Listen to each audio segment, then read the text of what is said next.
네, 오늘 본문에서는 믿음을 가진 사람 두 사람의 이야기가 나옵니다. 한 사람은 회당장 야이로이고요. 또 한 사람은 12해 동안 혈루증을 앓던 여인입니다. 주님께서는 지금 두루 사역을 하시다가 갈릴리로 돌아오셨습니다. 갈릴리 인근의 여러 마을에 여러 회당이 있었을 것입니다. 만약 이곳이 갈릴리 가버나움의 회당이라면 이 회당은 인구가 제일 많은 도시에 있는 회당입니다.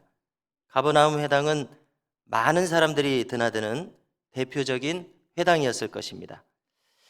그러면 이 회당장 야이로는 이 지역에서 명망이 높은 인사요 지도자였을 것입니다. 여기 이 회당장 야이로의 믿음이 귀하게 생각되는 이유가 있습니다. 그것은 그가 회당장 야이로라고 하는 높은 지위를 가졌음에도 불구하고 예수님을 배척하지 않고 신뢰했다는 점에서 참으로 귀한 믿음으로 생각이 됩니다. 왜냐하면 이미 많은 바리새인들과 서기관들이 예수님을 배척하고 있었기 때문에 그렇습니다. 대다수의 바리새인과 서기관들은 어떻게 했습니까? 예수님을 배척했습니다. 믿음은 모든 사람의 것이 아니로다. 데살로니가전서 3장 2절을 보면 바울이 이렇게 말하고 있는데요. 똑같은 상황에서 주님의 말씀과 주님의 사역을 경험했음에도 불구하고 어떤 사람은 믿음을 가지게 되고 어떤 사람은 배척을 합니다. 그러므로 이 말씀처럼 참으로 이 믿음은 모든 사람의 것이 아님을 우리가 알 수 있습니다. 어떤 경우에는 진리의 사랑을 받지 못했다고 말씀하시기도 하셨습니다.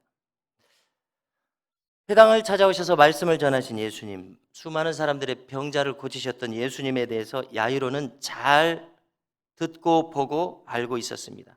주님의 말씀을 잘 들었습니다. 그런데 이 야이로에게 믿음이 있어서 마침 야이로의 딸 12살 먹은 아이가 죽어가고 있었는데 예수님께서 오셔서 고쳐주실 것을 청했던 것입니다. 자, 그런데 수많은 무리들이 운집해 있는 가운데 이 회당으로 가는 동안에 이 딸아이가 죽게 된 것입니다. 그래서 이제 다시 회당장의 사람들이 와서 예수님께 아이가 이미 죽었기 때문에 오지 마시라 이렇게 말씀을 드렸던 것입니다. 더 이상 선생님을 괴롭게 하지 마시고 오시지 않아도 됩니다. 이렇게 말했던 것입니다. 딸이 죽었는데 예수님이 오실 필요가 없는 것이죠. 자, 그런데 예수님께서는 뭐라고 말씀을 하십니까? 50절입니다. 두려워하지 말고 믿기만 하라. 그리하면 딸이 구원을 얻으리라. 참으로 놀라운 말씀을 하십니다. 사망을 허용하지 않으시고 주님께서는 부활과 생명의 주님께서 과연 이 딸아이를 어떻게 하시려는 뜻인지 사람들은 놀랐을 것입니다. 그리고 주님께서는 12제자를 다 허락지 않으시고 베드로와 야고보와 요한 그리고 아이의 부모 외에는 함께 들어가기를 허락지 않으셨습니다.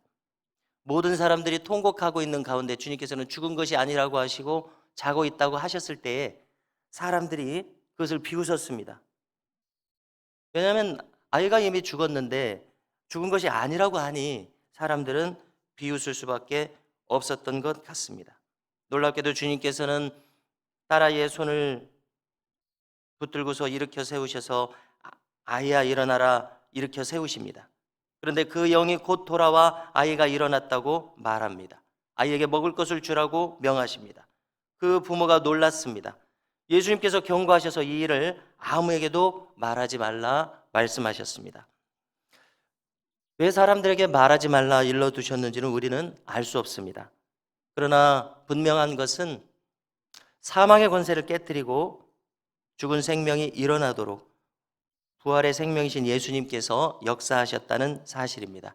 그리고 이렇게 되었던 것은 똑같은 주님의 말씀을 들었을 때에 믿지 않는 많은 사람들이 있었지만 이 야이로는 믿음의 사람이었다는 사실입니다.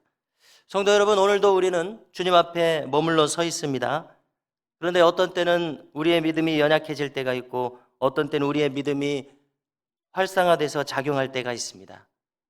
우리가 이 회당장 야이로처럼 예수님을 향한 우리의 믿음이 활성화되어 있어서 흔들리지 않는 은혜가 있기를 소망합니다.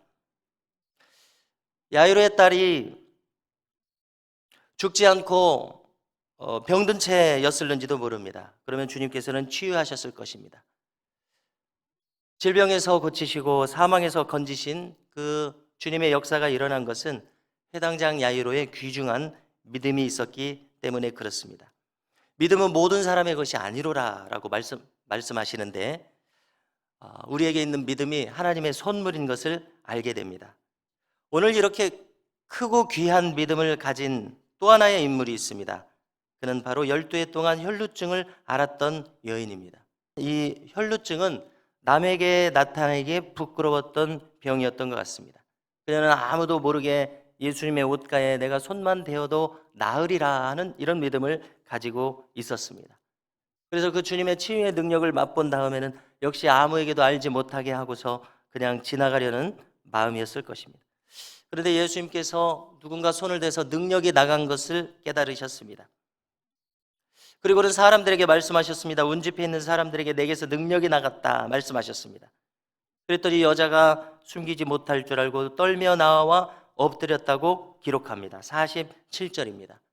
그리고는 자신에 대해서 모든 것을 지금 밝혀 말하지 아니할 수 없었습니다. 자신이 부인병을 앓고 있다는 것과 자기가 왜 이렇게 부끄러워한다는 것에 대해서 그 모든 것을 사람들 앞에 말하지 않을 수 없었습니다. 자기는 스스로 위축돼서 이 모든 것을 전혀 밝히고 싶지 않았었습니다. 그런데 하나님께서는 예수님께서는 자기에게서 능력이 나갔다고 말씀하시면서 이 여인이 이것을 드러내기를 원하셨습니다. 떨며 나와 엎드려서 그 모든 이유를 말하는 여인의 모습을 바라보게 됩니다. 그리고 주님께서는 마지막으로 한 말씀을 주십니다. 48절입니다. 예수께서 이르시되 딸아 내 믿음이 너를 구원하였으니 평안히 가라 하시더라. 아멘. 주님께서는 내 믿음이 구원하였다고 말씀하십니다. 옳습니다. 이 여인이 계속해서 스스로를 부끄러워하면서 주님 앞에 나오지 않았을는지도 모릅니다. 그러나 하나님께서는 그녀에게 믿음을 선물로 주셔서 예수님 앞에 나오도록 했고 예수님의 옷가에라도 내가 손을 대면 나으리라 하는 이 믿음을 가지게 되었습니다. 그리고 그 작아 보이는 믿음으로 인하여서 그녀가 고침을 받았습니다. 성도 여러분, 이 아침에 우리는 만일 우리에게 주님께서 믿음을 허락하셨다면 그것은 하나님께서 허락하신 귀한 선물로서의 믿음인 것을 우리가 깨달을 수 있기를 바랍니다. 금보다도 더 귀하다고 찬송하는 것처럼 우리에게 주신 믿음이 얼마나 귀한가, 그것을 새롭게 깨닫고 오늘도 이 믿음으로 살아가는 은혜가 우리 가운데 있기를 간절히 소망합니다.